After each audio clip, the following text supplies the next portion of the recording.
పార్లమెంట్లో భారతీయ జనతా పార్టీ మోడీ గారు అన్నట్టు ప్రధానమంత్రి మహిళా రిజర్వేషన్ బిల్లు పేరు మీద దాని వెనుక ఎన్నో లొసుగులు పెట్టి బిల్లు ప్రవేశపెట్టడం జరిగింది. మరి మహిళా బిల్లు అనేది 2023లోనే కాంగ్రెస్ పూర్తి మద్దతు ఇచ్చి ఆనాడు తీర్మానం చేయడానికి పూర్తి మద్దతు పలికింది. మరి ఇప్పుడున్న పార్లమెంట్లో 543 స్థానాలు ఉన్నాయి పార్లమెంట్. మరి దానికి కట్టుబడి కాంగ్రెస్ పార్టీ, కాంగ్రెస్ సంబంధించిన అనుబంధ పార్టీలు అన్నీ కూడా పూర్తి మద్దతు తెలిపినాయి. మరి మళ్ళీ కొత్తగా మహిళా బిల్లు చట్టం తెచ్చి పార్లమెంట్లో మనం ప్రవేశపెట్టి ఉత్తర భారతదేశము దక్షిణ భారతదేశం మధ్యలో చిచ్చు పెట్టడానికి కొత్తగా తీసుకొచ్చిన బిల్లు ఇది. ఏదైతే ఉత్తర భారతదేశంలో సీట్లు ఎక్కువ ఉంటాయి, దక్షిణ భారత సీట్లు తక్కువ ఉంటాయి, దాని మీద చిచ్చు పెట్టే విధంగా ప్రతిపక్షాలన్నీ కూడా అది తప్పు, బిల్లు పెట్టడం తప్పు, మరి కేవలం మీరు మహిళా బిల్లే పెట్టండి, మేము మద్దతు చెప్పడం జరిగింది. దాన్ని పెట్టకుండా రాష్ట్రాల పునర్విభజన పేరుతోని నియోజకవర్గాల పెంపు కోసం తీసుకొచ్చిన బిల్లు కాబట్టి మేము దీన్ని పూర్తిగా వ్యతిరేకిస్తున్నాం. మా దక్షిణ భారతదేశంలో రాష్ట్రాలకు అన్యాయం జరుగుతుంది అన్న ఉద్దేశంతో ఆ రోజు మా ముఖ్యమంత్రి క్లుప్తంగా చెప్పడం జరిగింది ఢిల్లీలో పోయి. మరి అదేవిధంగా మా రాహుల్ గాంధీ గారి, ప్రియాంక గాంధీ గారు ఒక బిల్లును వ్యతిరేకించారు. మరి మీరు మహిళా బిల్లే పెట్టండి, కానీ ఈ యొక్క దీని ఎన్నికలు లొసుగులు పెట్టి బిల్లు ముందర తీసుకురావడం పద్ధతి కాదని వ్యతిరేకించడం జరిగింది. కాబట్టి ఎప్పుడు కూడా మహిళలకు ఎక్కడ కూడా కాంగ్రెస్ పార్టీ వెనుకంజ వేయలేదు, వ్యతిరేకం చేయలేదు.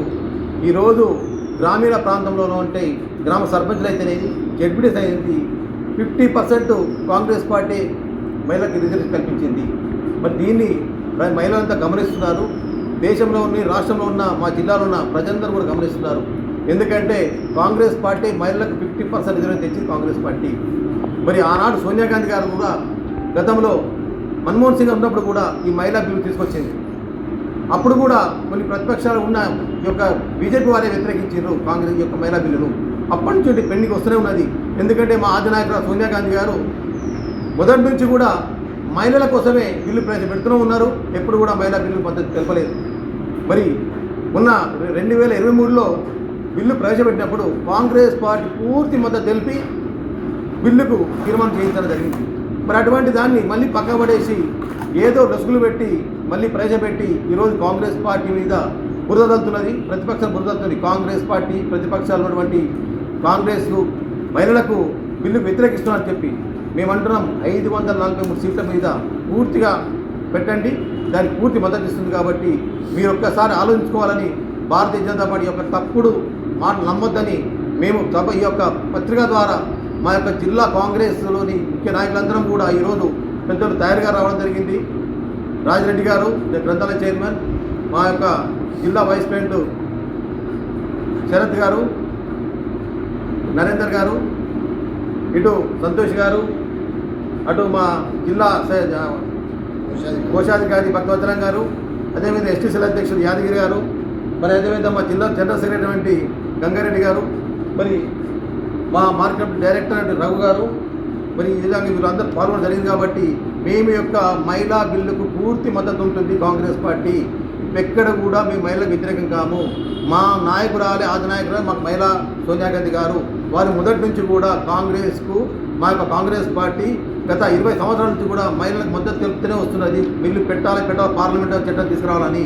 మీరు ఏదైతే పూర్ణ విభజనతోనే మీరు మహిళా బిల్లు ప్రవేశపెట్టారు కాబట్టి మేము దాని వెనుక లొసుగులు ఉన్నాయని చెప్పి మేము వ్యతిరేకించి మా యొక్క దీనికి వ్యతిరేకించడం జరిగిందా తప్ప మహిళలకు ఎక్కడ కూడా వ్యతిరేకించలేదు.